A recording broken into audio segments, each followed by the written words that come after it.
Oi, gente, e agora a gente vai falar sobre a triagem neonatal.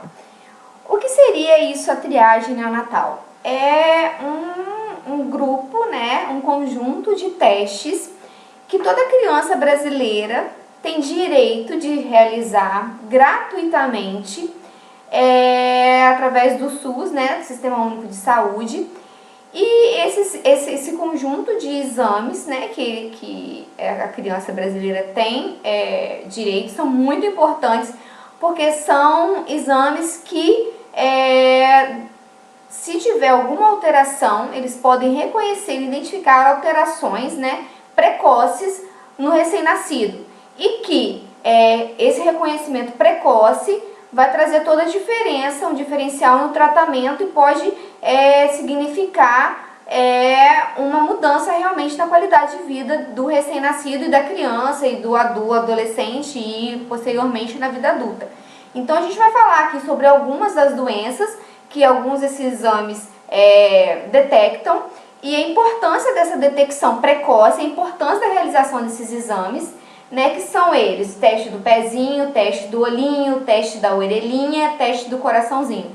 Todos esses testes que são realizados no bebê, no recém-nascido, eles servem para fazer diagnósticos precoces de possíveis alterações que, por ser recém-nascido, só iriam aparecer mais posteriormente, né, com mais tempo de vida, e que ao ser descoberto mais lá na frente, não tem mais a chance de se fazer muita coisa. Então, esses testes são justamente para se detectar precocemente e poder agir e já iniciar com um tratamento para que essa criança, né, para que esse recém-nascido possa crescer o mais saudável, o mais normal possível, apesar de apresentar algum distúrbio, né, que fosse detectado nesses testes. O primeiro que a gente vai falar é o teste do pezinho, que é muito conhecido, mas acreditem, gente, tem muitas mamães que não levam seus filhos para realizarem o teste do pezinho e não sabem a importância que é esse teste do pezinho. Eu não sei se vocês também têm noção da importância.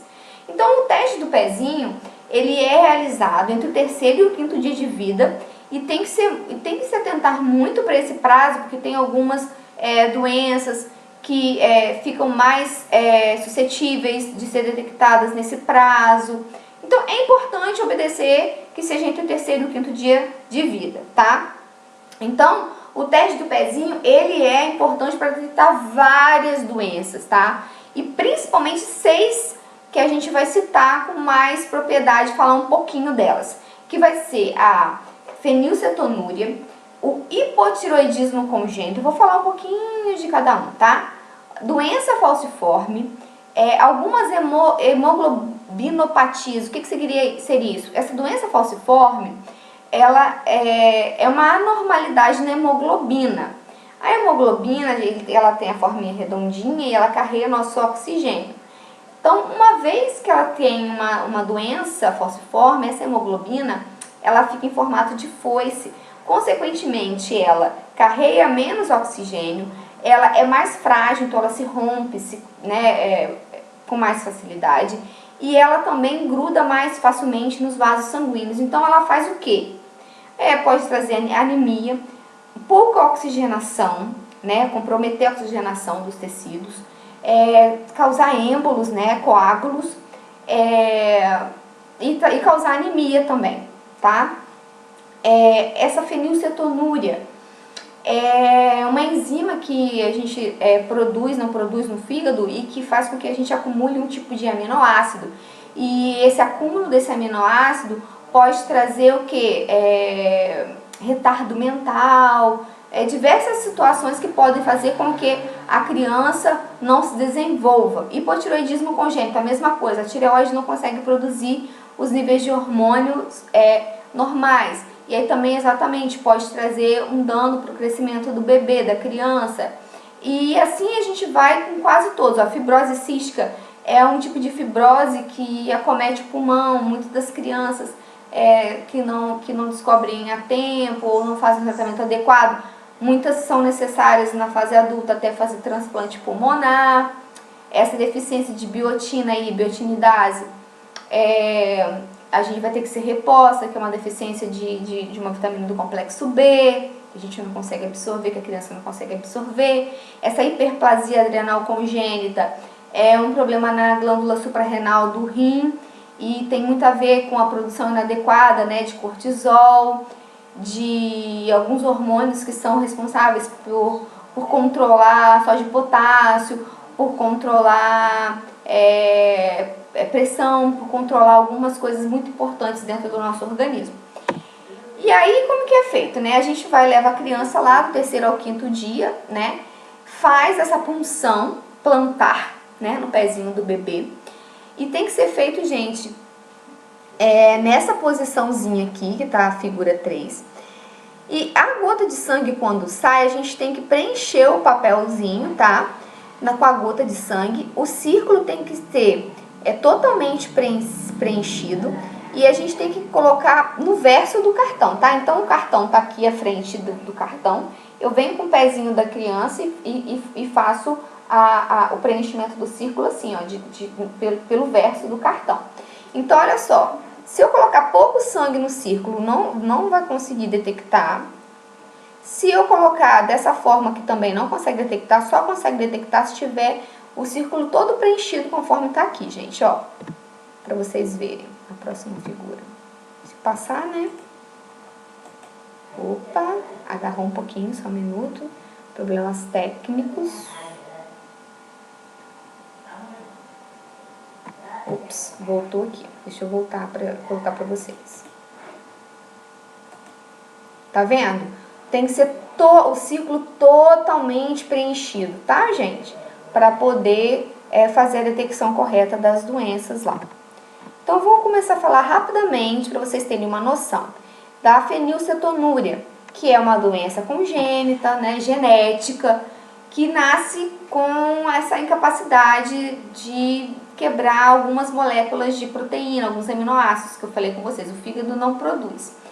E aí, o que pode ter de sintoma? Se não descobrir a tempo e se não começar a tratar desde cedo, pode ter deficiência, tá, intelectual, então ter retardo mental, ter problemas comportamentais, convulsões, tremores, tá, hiperatividade, ter microcefalia, ter algumas dermatites, tá?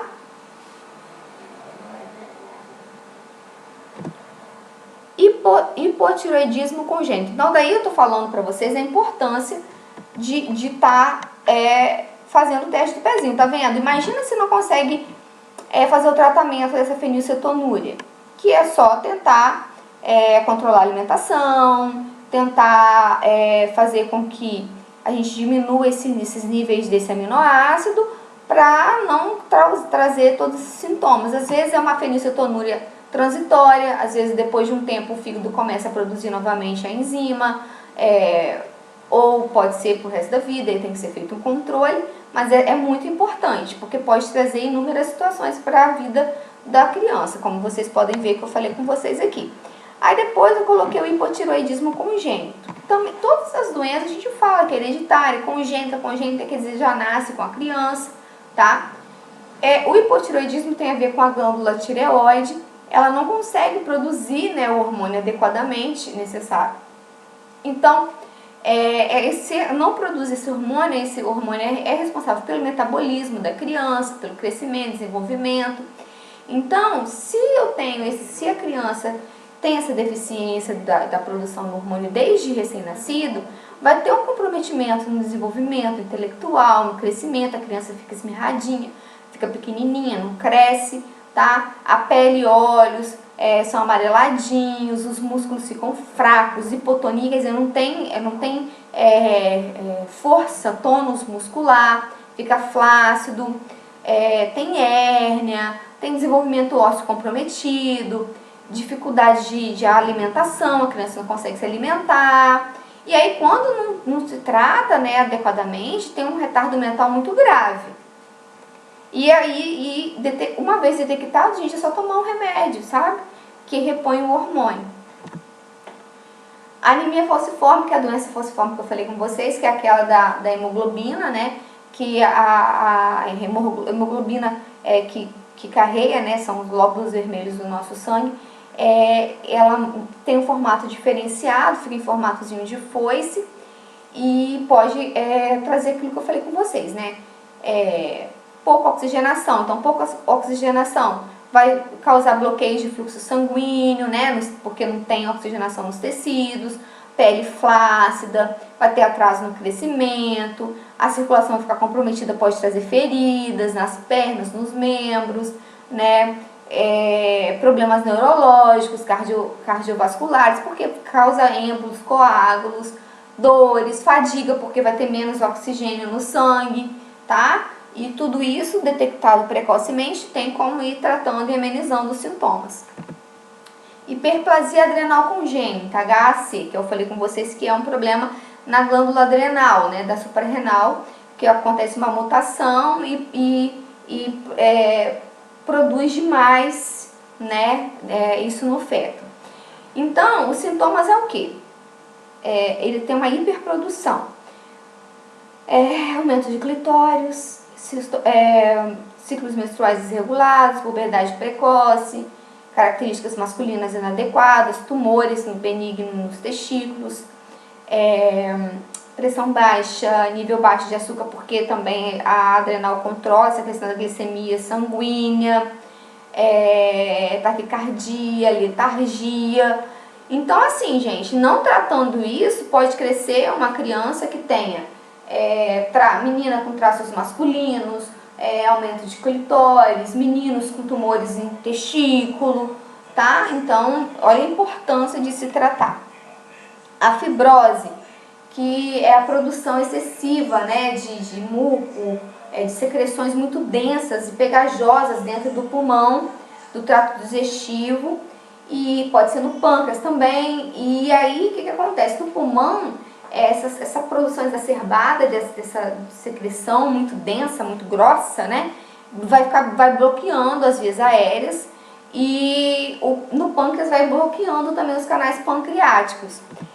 E isso tudo, gente, vai começar a causar entupimento, vai diminuir a oxigenação no pulmão, vai ter tosse muito produtiva, a criança começa a perder peso, porque ou come ou respira, começa a ficar desnutrida,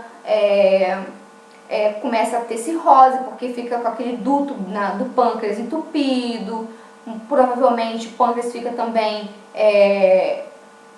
fora de condições de produzir insulina, então a criança começa a ficar diabética, tem uma infecção respiratória constante, enfim, um quadro grave também, porém que detectado precocemente a gente consegue, né, reverter. Deficiência da biotinidase já é uma doença metabólica que o organismo não consegue, né, absorver a vitamina biotina do complexo B. E ela a gente precisa dessa biotina, né, para a gente estar atuando no nosso metabolismo de gorduras, né, de carreamento de gorduras, de proteínas. E uma vez que a gente não consegue absorver, não consegue adquirir essa biotina através dos alimentos, o corpo não consegue absorver, né, pode sim ter atraso de desenvolvimento, a criança pode ter convulsões, pode ter alguns problemas respiratórios por conta dessa falha de absorção. E aí se corrige isso com a introdução alimentar e via oral dessa vitamina. Tá? Aí, ó, mais alguns outros problemas que pode ter essa biotinidase, né? Problemas na fala, na audição, letargia. A criança pode chegar a ficar até em coma, gente, porque realmente a biotina está envolvida em muitos, como é que eu posso falar para vocês o termo? Vamos dizer assim, muitas reações metabólicas que essa vitamina está envolvida. Então, a ausência dela causa muitos problemas mesmo. E é simples de resolver desde que detectada precocemente. Essa galactosemia também pode ser detectada, que é aquela condição, lembra que eu falei com vocês, de que a criança não consegue metabolizar essa galactose em glicose, então ela amamenta, mas ela não consegue Então pode ter vários sintomas também, como, né, desnutrição, pouco ganho de peso, náusea, vômito, desmaio, hipoglicemia. Uma vez detectado, já também introduz o tratamento, que é o quê? Leite que não tem a galactose. Então é uma mistura, na verdade não é leite, né? É uma mistura química que nutre, mas que não tenha essas proteínas que a gente não consegue metabolizar, que a criança, no caso, não consegue metabolizar.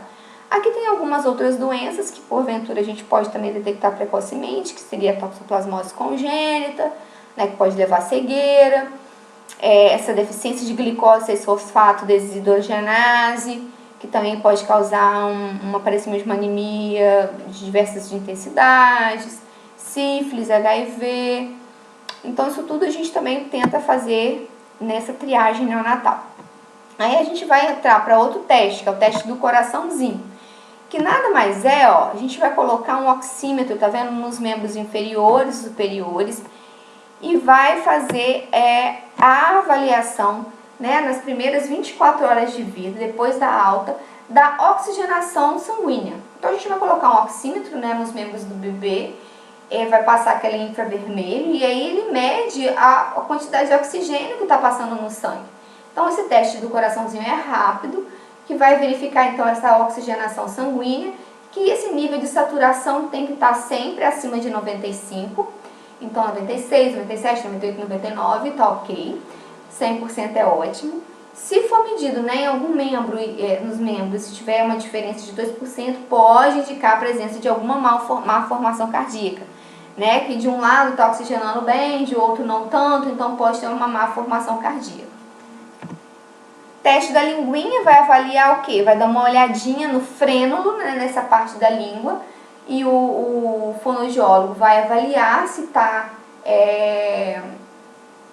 na posição correta, se em repouso ou quando o bebê chora, esse frênulo está na espessura certa, se está fixado certinho. Se tiver alguma anormalidade, que muitas das vezes se chama de língua presa, o tratamento é fazer o corte desse frênulo, porque esse frênulo pode atrapalhar, inclusive, na mamada, na sucção do bebê, tá? Prejudica muito. Depois a gente vai ter também o teste do olhinho, que consiste o quê? Você vai jogar uma luz no olhinho do bebê e ele vai detectar se tem alguma obstrução no eixo da divisão, vai detectar catarata, algum glaucoma e outros problemas que não dá para ser detectado, que podem aparecer se não fizer esse teste só mais para frente, e aí pode ser tarde demais, e aí podem afetar o desenvolvimento normal da visão do bebê. Aí tá vendo aqui, não sei se vocês conseguem ver, tá vendo? Olha, o teste é feito logo, né, que o bebê nasce, essa orientação, e depois continua sendo importante dar sempre uma avaliada para confirmar. Tá vendo? Eles fazem tipo esse reflexo vermelho. Então, quando esse reflexo vermelho aparece, é que pode ter alguma normalidade. Tá vendo? Olha aqui, tá vendo que apareceu e nesse aqui também não, esse não apareceu? Então, é um teste anormal que tem que ser avaliado, tá? Teste da orelhinha. Coloca-se, né, um aparelhinho que emite som, introduz esse microfonezinho, né, na entrada do ouvido, emite um sonzinho fraco, né, chega no bebê. Ao receber, né, esse sonzinho, lá dentro do ouvidinho do bebê, a cóclea, né, que a gente chama, ela vai se movimentar e aí registra pelo aparelho. O bebê não vai fazer nada, tá? É lá internamente mesmo que a cóclea vai responder. E aí o aparelho vai detectar, e quando a cóclea não responde, o aparelho também vai detectar, e aí vai fazer um diagnóstico se tem ou não problema de audição, tá? Aí, o que deve se fazer, eu vou deixar esse quadro para vocês analisarem aí, né? Por exemplo, na idade do bebê recém-nascido, o que ele deve fazer? Ele deve se assustar com sons fortes. Se não for isso, a gente tem que ter atenção redobrada. De 0 a 3 meses, se acalma com sons que são moderadamente fortes, com músicas. De 3 a 4 meses ele presta muita atenção nos sons, tenta imitar. De 6 a 8 meses ele tenta descobrir de onde vem o som, ele procura o som. Ele fala com coisas, né? Fala alguma coisinha. Com 12 meses ele começa a falar as primeiras palavrinhas, mamã, né, tá, dá tchauzinho. Com 1 ano e meio ele começa a falar. 2 anos fala frases usando 2 palavras, né, fazendo conexão. Com 3 anos fala frases mais complexas. Então, só para a gente ter uma noção de qual é a normalidade de acordo com a idade do bebê, da fala e da audição. Para qualquer anormalidade, a gente identificar. E essa é a triagem neonatal, importantíssima para a gente fazer e para a gente conscientizar os papais e as mamães para levarem seus filhotinhos para fazer.